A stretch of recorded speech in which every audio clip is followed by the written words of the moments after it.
സുസ്ഥിര വികസനത്തിന് ശാസ്ത്ര സാങ്കേതിക വിദ്യ എന്ന ആശയത്തിന്റെ ആവിഷ്കാരമാണ് ഞങ്ങളുടെ ഈ മോഡൽ.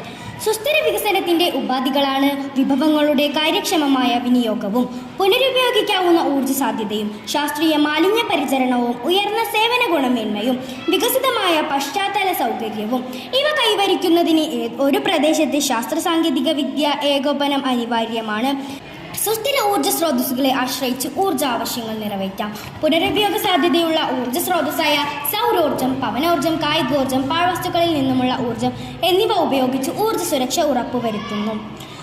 Solar pump. സോളാർ ഉപയോഗിച്ച് ലഭ്യമായ വൈദ്യുതി ബാറ്ററിയിൽ സ്റ്റോർ ചെയ്യുന്നു. ബാറ്ററിയിലെ വൈദ്യുതി ഉപയോഗിച്ചാണ് പമ്പ് പ്രവർത്തിക്കുന്നത്.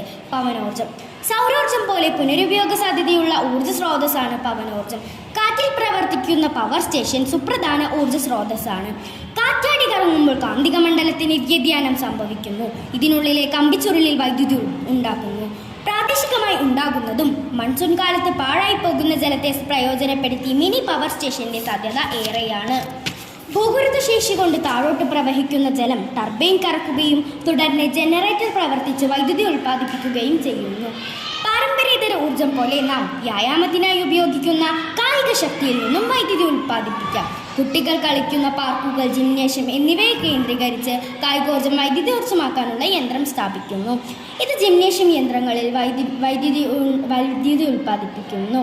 ഇത് കുട്ടികൾ കളിക്കുന്ന പാർക്കിലെ ഒരു ഉപകരണമാണ്. കുട്ടികൾ കളിക്കുമ്പോൾ ഇത് കറങ്ങുകയും ഇതിനോട് ഘടിപ്പിച്ച ഡൈനമോ കറങ്ങുകയും വൈദ്യുതി ഉൽപ്പാദിപ്പിക്കുകയും ചെയ്യുന്നു. മലിനജലം ശുദ്ധീകരിച്ച് കൃഷിക്കും വ്യാവസായിക ആവശ്യങ്ങൾക്കും ഉപയോഗിക്കാം. ഒരു പ്രദേശത്തെ മുഴുവൻ മലിനജലവും എത്തുന്ന ടാങ്കാണിത്. ഒന്നാമത്തെ ടാങ്കിലേക്ക് മലിനജലം കടത്തിവിടുമ്പോൾ എയറേഷൻ നടത്തുന്നു. ജലത്തിലെ ഓക്സിജന്റെ അളവ് കൂട്ടുന്നു. രണ്ടാമത്തെ ടാങ്കിൽ ഫിൽട്രേഷൻ നടത്തുന്നു. ഇവിടെ നിന്നും മൂന്നാമത്തെ ടാങ്കിലേക്ക് ജലം കടത്തിവിട്ട് അണുവിമുക്തമാക്കുന്നു. തുടർന്ന് ഈ ജലം സംഭരണികളിൽ എത്തിച്ച് കൃഷിക്കും വ്യാവസായിക ആവശ്യങ്ങൾക്കും ഉപയോഗിക്കാം. വായുമലിനീകരണം അതിൻ്റെ മൂർധാവസ്ഥയിൽ എത്തി നിൽക്കുന്ന ഈ സന്ദർഭത്തിൽ സെപ്റ്റംബർ, ഒക്ടോബർ, നവംബർ, ഡിസംബർ മാസങ്ങളിൽ വായുമലിനീകരണം കനക്കുന്നു. ഈ സന്ദർഭത്തിൽ ഈ ഉപകരണം ഫലപ്രദമാണ്. അടുത്തത് ഖരമാലിന്യ സംസ്കരണമാണ് നടക്കുന്നത്. ജൈവ മാലിന്യങ്ങൾ ഉപയോഗിച്ച് ബയോഗ്യാസ് പ്ലാന്റിലോ മണ്ണിര കമ്പോസ്റ്റിലോ നിക്ഷേപിക്കാം. പ്ലാസ്റ്റിക് റീസൈക്കിൾ ചെയ്ത് ഉപയോഗിക്കാം. ഇതൊരു കിണർ റീചാർജിംഗ് യൂണിറ്റാണ്. മൺസൂൺ കാലങ്ങളിലും വേനൽക്കാലങ്ങളിലും പെയ്യുന്ന മഴവെള്ളം പാത്തിയിലൂടെ ഒഴുകി മണ്ണിനടിയിലുള്ള ഫിൽട്ടറിൽ എത്തിച്ചേരുന്നു. ഈ ജലം കിണറുകളിലേക്ക് ഉറവയായി എത്തിച്ചേരുന്നു. ടാങ്കിലെ ജലം കൃഷിക്ക് തുള്ളി നനയായി ഉപയോഗിക്കാം. ഇലക്ട്രിക് വാഹനങ്ങളായിരിക്കും നിരത്തുകളിൽ ഉണ്ടാവുക.